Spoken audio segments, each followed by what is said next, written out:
नमस्कार दोस्तों, राइडिंग ज्ञान चैनल में आप सबका बहुत बहुत स्वागत है। आशा करता हूं कि आप सभी अच्छे से होंगे। अगर आप इस चैनल पर नए हैं और अभी तक आपने चैनल को लाइक और सब्सक्राइब नहीं किया हुआ है तो सबसे पहले लाइक और सब्सक्राइब कर दें और बेल आइकन को ज़रूर दबा दें, जिससे कि हमारे आने वाली वीडियोज़ की नोटिफिकेशन सबसे पहले आपको मिल सके। दोस्तों, आज हम बात करने वाले हैं हेलमेट्स के बारे में। जैसा कि आपको पता है कि इंडिया में कई तरह के हेलमेट्स बिकते हैं।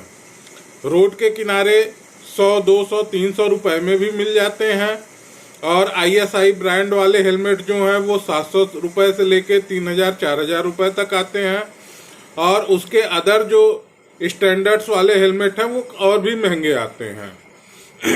जैसा कि आपको पता है कि इंडिया में सबसे ज़्यादा 2 व्हीलर्स वाले ही रोड साइड एक्सीडेंट में मारे जाते हैं और उसमें मैक्सिमम लोग ऐसे होते हैं जिन्होंने हेलमेट और राइडिंग गियर्स को नहीं वियर किया होता है। तो आज हम राइडिंग गियर की तो नहीं, लेकिन हेलमेट्स की आज हम लोग बात करेंगे और हेलमेट्स के कुछ जो स्टैंडर्ड्स हैं उनके बारे में आपको हम आज बताएंगे।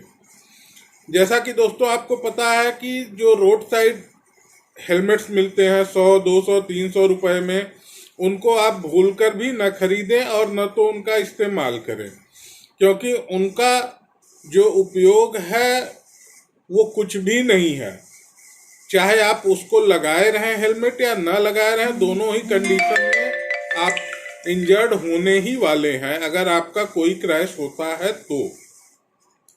तो इसलिए दोस्तों मेरा आपसे निवेदन है कि उस प्लास्टिक के हेलमेट्स को हम एक किनारे रखते हैं। अब हम बात करते हैं ISI स्टैंडर्ड्स की, डॉट स्टैंडर्ड की और ECE स्टैंडर्ड की।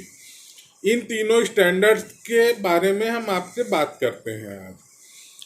इंडिया में जो इंडियन कंपनी है, इंडिया ने अपने हेलमेट के लिए ISI स्टैंडर्ड बना रखा है कि जो एक सेफ्टी स्टैंडर्ड है।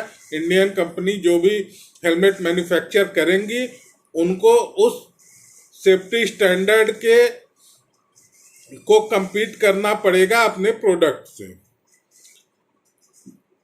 ISI हेलमेट जो हैं वो हमारे 700 रुपये, 600 रुपये से लेके 2500, 3000 रुपये तक में मिल जाते हैं। इंडियन हेलमेट्स के कुछ ब्रांड्स हैं, जैसे स्टड्स है, स्टील बर्ड्स है, वेगा है, ये सारे ब्रांड हैं।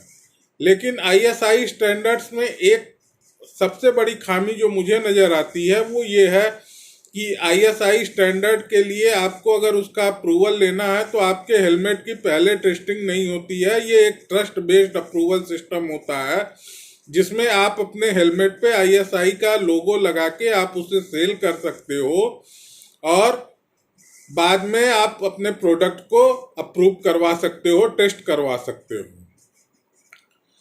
तो ये इसमें एक बहुत बड़ी कमी है।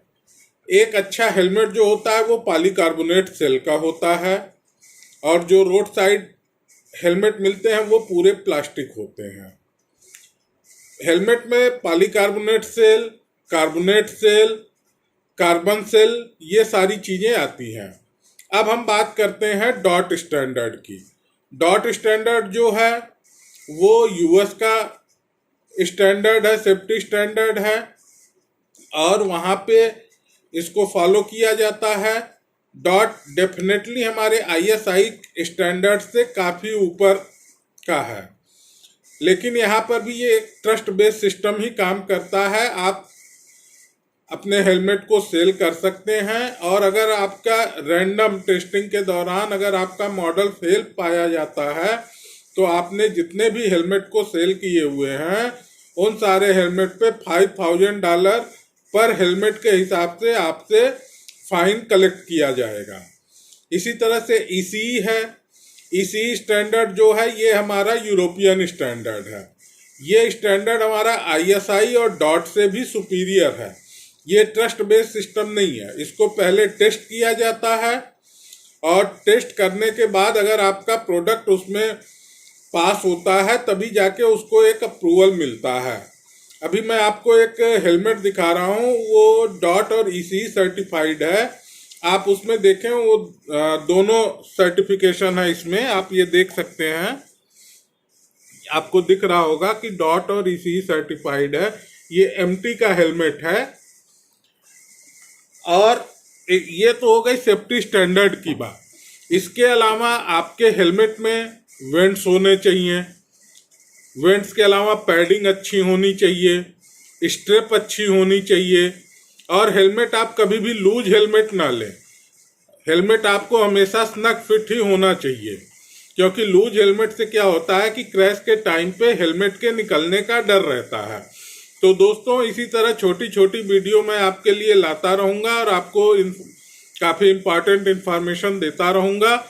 और इन इन्फॉर्मेशन के लिए आपको बस एक छोटा सा काम करना है, आप लाइक करिए, शेयर करिए, सब्सक्राइब करिए और चैनल को प्रमोट करिए।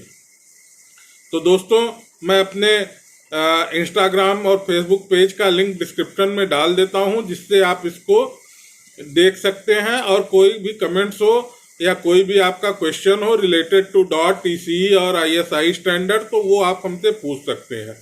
एक स्टैंडर्ड और होता है स्नेल स्टैंडर्ड, जो हमने वो छोड़ दिया है, क्योंकि वो गवर्नमेंट बॉडी का नहीं होता है, वो एक प्राइवेट ऑटोनॉमस ऑर्गेनाइजेशन का स्टैंडर्ड होता है, इसलिए हमने स्नेल को इसमें कवर नहीं किया हुआ है। थैंक यू दोस्तों।